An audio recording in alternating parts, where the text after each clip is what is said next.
Good morning everyone, welcome to another vlog. So आज आहे 5 जून आणि मला मॉर्निंगला लवकर जाग आली 4 वाजता. तर न लोळता, कारण लोळूनही फक्त डोकं दुखतं, झोप काय येत नाही, त्यामुळे मग उठून आणि आज गुरुवारही आहे.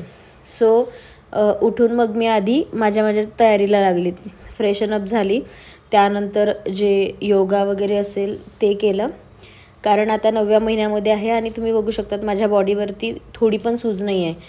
आणि बेबीचं वेट जे आहे ते छान वाढतं आहे, माझं वेट जे आहे ते वाढत नाही आहे. का? कारण त्यासाठी आपण खूप जास्त मेहनत घेतो आहे, एक्सरसाइजेस करतो आहेत, स्ट्रेचेस करतो आहेत. आणि या महिन्यामध्ये असं झालं की 9वा महिना माझा स्टार्ट होणार होता आणि आमचे जे जुने रूम मालक आहेत त्यांची रूम विकायची होती, त्यांना खूप दिवस झाले फ्लॅट विकायचा होता आणि नेमकं अडचण याच महिन्यामध्ये आली. सो आम्हाला 8 दिवसामध्येच फ्लॅट जो आहे तो चेंज करावा लागला, कारण त्यानंतर झाला नसता. हायड्रेशनसाठी पाणी पिऊन घेतलं मॉर्निंगला आणि त्यानंतर जे आहे ते आता सध्यानं ब्रिदिंगचा वगैरे त्रास होत नाही आहे, कारण ऊनच नाही आहे. पण तरीही एक्सरसाइजेस वगैरे जे आहेत आपले साधे नॉर्मल योगा ब्रिदिंगचे वगैरे ते मी करून घेते, कारण त्यामुळे जे आहे ते खूप फ्रेश वाटतं. थोडं ओम उच्चार जे आहे ते 11 ते 12 वेळा किंवा मॉर्निंगला सकाळी 5-7 मिनटं जेवढं काय असेल पॉसिबल. हे जे रुटीन आहे ते पूर्ण 1 तासाचं आहे, पण ते मी फास्ट करून तुम्हाला दाखवत असते, त्यामुळे ते नॉर्मली व्हिडिओ जो आहे तो शॉर्ट होतो.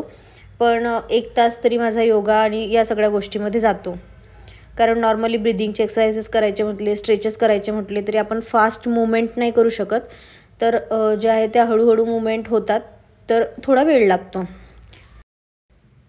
पण एकदा का सवय झाली एक्सरसाइजेस करण्याची तर खूप भारी वाटतं आणि पूर्ण दिवस पण फ्रेश जातो. असं नाही आहे की आज मी लवकर उठली म्हणून करते, मी डेली करत असते, पण मी लेट करते. आज मी लवकर स्टार्ट केलं.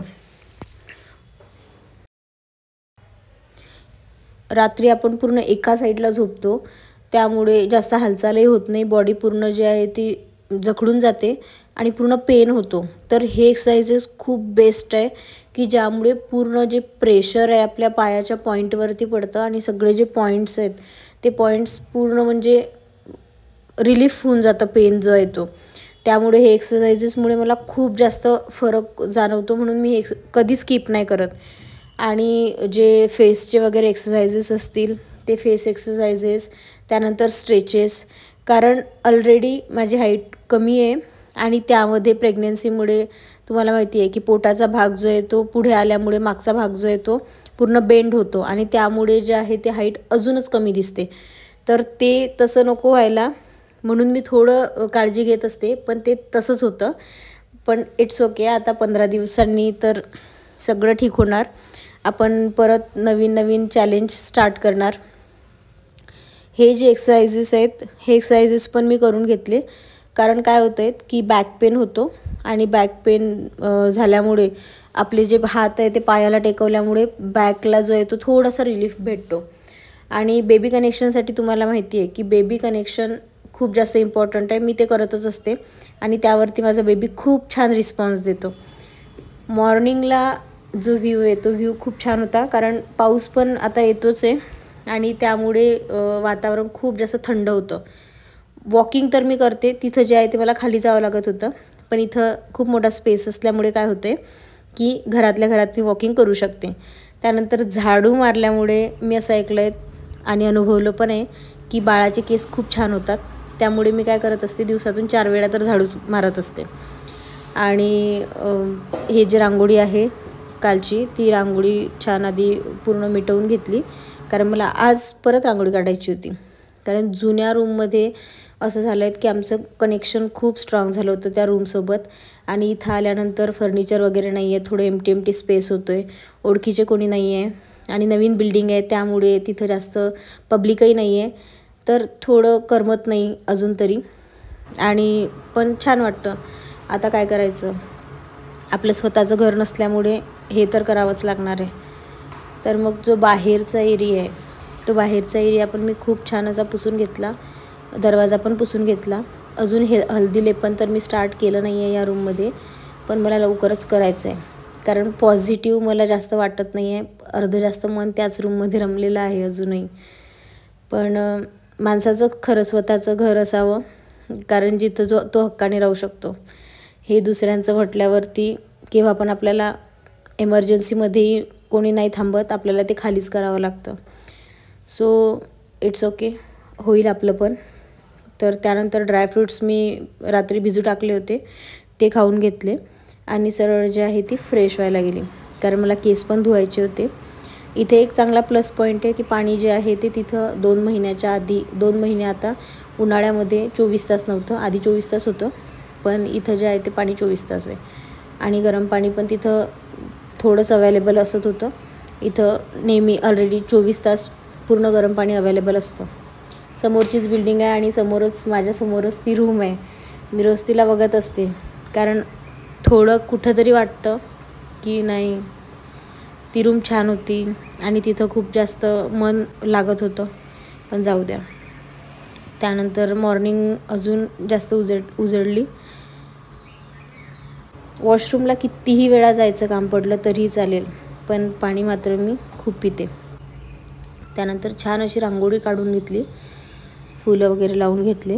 रांगोळी जी आहे ते खालचा जो सरफेस होता तो ओलाच होता थोडा, कारण पावसामुळे आपण कितीही कोरड्या पुसून घेतलं तरी पण ते थोडंसं ओलसर राहतंच आणि त्यावरती कलरचे डाग नाही होऊ देत. म्हणून काय झालं की मी कमी जो आहे तो कलर तिथं टाकला, कारण नवीनच 1-2 दिवसात आपण आलो आहे आणि तिथं कलर जो आहे तो पूर्ण कलर उमटून ठेवला आहे, चांगलं पण नाही वाटत. त्यामुळे ते ओलं असल्यामुळे मग मी थोडाच कलर टाकला, पांढरं पण चांगलं नव्हतं दिसत त्यामुळे. आणि नंतर मग पूजा वगैरे करून घेतली. मॉर्निंगला खूप फ्रेश वाटत होतं. आणि फुलं जे आहे ते झेप्टोवर आता अवेलेबल नसतात आणि एवढ्या सकाळी कसं होणार, तर काल मी आणून ठेवले होते, त्यामुळे सरळ त्याचे हार बनवून घेतले. आणि हार बनवल्यानंतर नैवेद्य दाखवावं लागेल, त्यामुळे मग मी स्वयंपाकाची पण तयारी करून घेतली. आता आधी माझं किचन जे आहे आधी माझं जे देवघर आहे ते मी किचनमध्ये ठेवलं होतं, कारण हॉलमध्ये जो आहे तो पूर्ण स्पेस मला मोकळा लागणार होता आणि माझ्याकडे मंदिर नाही आहे आता तरी सध्या, देवघर नाही आहे, मला ते लवकरच घ्यायचं आहे. तर त्यामुळे मी आज काय केलं की किचनमध्ये जे आहे ते नॉनव्हेज वगैरे घरचे खातात, त्यामुळे मग तिथं ते नको वाटलं, म्हणून मग मी बेडरूममध्ये शिफ्ट केलं.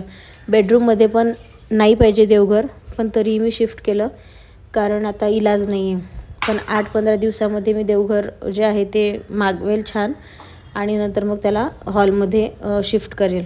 तसं मी देवाला माफी वगैरे मागितली आहे, पण बघू. स्वयंपाकाची पूर्ण तयारी केली आणि जे आहे ते पूजा करण्यासाठी घेतली. म्हणजे मला असं वाटलं की इकडे जे आहे ते भाजी शिजते तोपर्यंत आपली पूजा मांडून होईल. संघर्ष खरंच जीवनामध्ये पाहिजे, पण एवढाही नाही पाहिजे की माणूस जो आहे तो जीवन जगणं सोडून देईल. एक पॉईंट असा होतो आहे की खूप छान दिवस असतो आणि एक दिवस असा येतो की काहीच नसतं, त्यामुळे खूप असं डिप्रेसही वाटतं. संघर्ष असं वाटतं की ठीक आहे सगळ्यांच्या लाईफमध्ये आहे, पण एवढा संघर्षही नको. पण संघर्ष जेवढा धनुष्यबाण मागे येईल तेवढाच पुढेही जाईल, अपेक्षा करते स्वामींच्या चरणी. आणि हा ब्लॉग बघितल्यामुळे थँक्यू.